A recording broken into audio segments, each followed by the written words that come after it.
$1,000 can stay exactly the same and still become worth less. That is the part most people do not feel until years have already passed. Ethan and Marcus both start with the same $1,000. Same amount, same economy, same timing. No advantage. Ethan decides to protect the money by doing nothing. No investing, no volatility, no scary market drops. Every time he checks, the balance is still there, so it feels safe. Marcus makes the uncomfortable choice. He puts the same $1,000 to work. Some months it rises, some months it falls. At first, Ethan actually looks calmer, safer, and maybe even smarter. But money decisions do not reveal themselves immediately. They reveal themselves through time. And once time starts doing its work, the difference becomes much harder to ignore. Now watch what happens when the same $1,000 moves down two completely different paths. Ethan is not careless with money. That is important to understand. He is not wasting it. He is not gambling it. He is not buying things he does not need.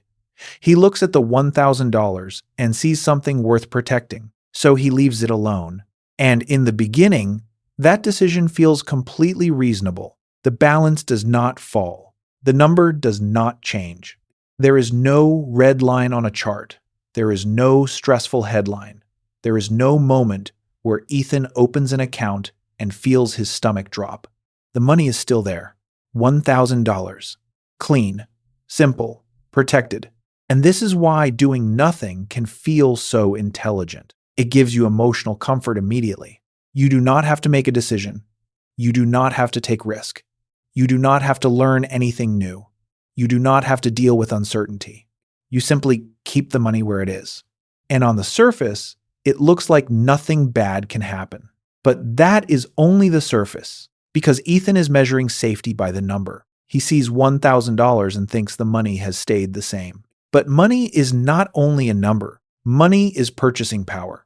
It is what that number can actually buy in the real world. And the real world does not stand still. Food gets more expensive. Rent gets more expensive. Gas gets more expensive. Insurance gets more expensive. The small things that used to feel normal slowly cost more than they used to. Ethan does not see his $1,000 disappear. That is what makes the cost hard to notice. There is no single dramatic moment. No one takes the money from his account. No bad investment wipes it out. No mistake shows up on a statement. But little by little, the same $1,000 becomes weaker. It still says $1,000. It just does not act like the old $1,000 anymore. This is the first hidden cost of doing nothing. The money may stay still, but the world around it keeps moving. Marcus sees the same $1,000 differently. He does not see it as money that must never move. He sees it as money that needs a job. So he invests it. Not because he believes he can predict the future. Not because he thinks the market only goes up. Not because he has no fear. Marcus feels the fear too. The difference is that he understands something Ethan is not thinking about yet. Time is going to pass either way. And if time is already moving, then money needs a chance to move with it. At first, Marcus's decision does not look impressive. Some days, his account is up a little. Other days, it is down. Some weeks, it looks like he made progress. Then the market pulls back, and the progress disappears. There are moments when Ethan's decision looks better. Ethan still has his full $1,000. Marcus has uncertainty. Ethan has calm. Marcus has movement. And movement does not always feel good. This is where many people quit. They start investing because they imagine growth. But the first thing they feel is volatility. They expect progress to feel smooth. Instead, it feels uneven. They expect patience to feel rewarding. Instead, it often feels boring. And sometimes, it feels like nothing is happening at all. But this is the part most people misunderstand. The hard part is not always choosing the perfect investment. The hard part is allowing a reasonable, long-term decision to survive short-term discomfort. In the first year, the difference between Ethan and Marcus may not look dramatic. Ethan still has $1,000. Marcus may have a little more, or a little less, depending on what the market does. If Marcus checks too often, he may feel like the decision is not worth it. The gain may be too small to feel meaningful. The drops may feel bigger than they really are. And Ethan may look like the one who avoided the stress. At year 1, doing nothing can still look safe. That is what makes the trap so powerful. Because the cost of standing still is not always visible early. It is quiet. It is delayed. It hides behind the comfort of the unchanged number. By year 3, the comparison begins to feel different. Ethan still sees the same balance. But life has become more expensive around him. Maybe $1,000 used to feel like a stronger emergency cushion. Now it feels smaller. Not because the number changed, because the world changed. Marcus has had a different experience. His investment has not moved in a straight line. There may have been gains. There may have been setbacks. There may have been moments when he wondered whether it would have been easier to just keep the money untouched. But if he stayed patient, something important started to happen. The money began to build on itself. A small gain created a larger base. That larger base had the chance to create more growth. And even if the progress was not dramatic yet, the direction of the money had changed. Ethan's money was waiting. Marcus's money was working. That difference seems small in the beginning, but small differences become serious when they are repeated over time. Now, let's use a simple example. This is only for illustration. Assume Ethan leaves his $1,000 untouched for years. The number remains $1,000, but if the cost of living rises over time, that $1,000 does not buy what it used to buy. It looks stable on the screen, but in real life, it has less strength. Now assume Marcus invests his $1,000 in a broad, long-term investment. There is no guaranteed return. Some years may be positive. Some years may be negative. But if the investment grows over a long enough period, even modest growth can begin to compound. That means the growth can start earning growth. And that is where time begins to matter. In the beginning, compounding looks weak. It does not feel powerful.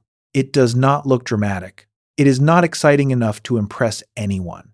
That is why so many people underestimate it. They look at the first year and say, "That's it?" They look at the first few months and say, "This is too slow." They look at a market drop and say, "I should have done nothing." But compounding was never designed to impress people quickly.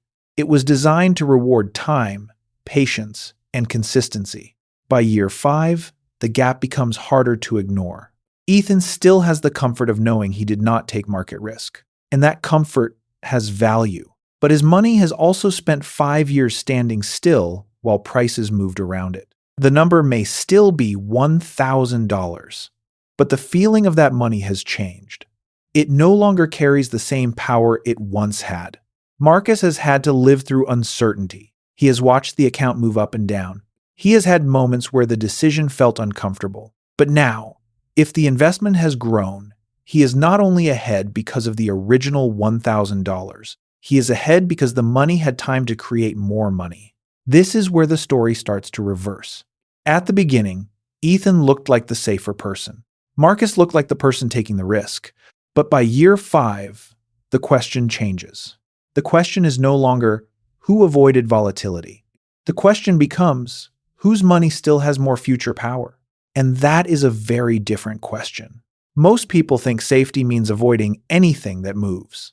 But sometimes, the thing that never moves is quietly losing the race. This does not mean investing is always easy. It does not mean every investment is smart. It does not mean everyone should take the same risk. A bad investment can lose money. A person with no emergency fund may need cash more than growth. Someone with high-interest debt may have a different priority. Personal finance is personal for a reason, but the deeper lesson is still true. Doing nothing is not neutral. It is a choice, and every choice has a cost. By year 10, the difference is no longer just about the $1,000. It is about mindset. Ethan trained himself to protect numbers. Marcus trained himself to think in systems. Ethan asked, "How do I make sure this balance does not go down?" Marcus asked, "How do I give this money a chance to matter more in the future?" Those questions lead to different behaviors. And different behaviors repeated over years create different outcomes. This is the money logic behind the whole story. The real question is not whether $1,000 feels safe today. The real question is what that $1,000 is doing over time. Is it protecting your future purchasing power? Is it creating options? Is it building momentum? Is it helping you become more flexible later? Or is it simply sitting there, giving you emotional comfort while quietly losing strength? That is the part most people miss. They think the choice is between risk and safety. But often, the real choice is between visible risk and invisible risk. Investing has visible risk. You can see the account move. You can see the down days. You can feel the discomfort. Doing nothing has invisible risk. You do not see inflation on your account balance. You do not see missed opportunity as a transaction. You do not get a notification that says your future options have decreased. The cost is hidden, and hidden costs are dangerous because they feel like nothing. That is why Ethan does not feel the loss immediately. His money is still there. His balance is still clean. His decision still feels responsible. But over time, responsibility without growth can become a different kind of risk. By year 20, the lesson becomes obvious. The $1,000 was never really the main point. The main point was what each person believed money was supposed to do. Ethan believed money was safest when it did not move. Marcus believed money needed to be protected from time, not just from loss. And those two beliefs created two different futures. One person protected the balance. The other protected the value. One person avoided volatility. The other accepted uncertainty in exchange for a chance at growth. One person felt safe early. The other had the possibility of becoming stronger later. And this is why the difference can feel brutal. Not because Ethan was foolish, not because Marcus was lucky, but because the starting point was equal, same amount, same timing, same world. The only difference was behavior. That is what makes money decisions uncomfortable.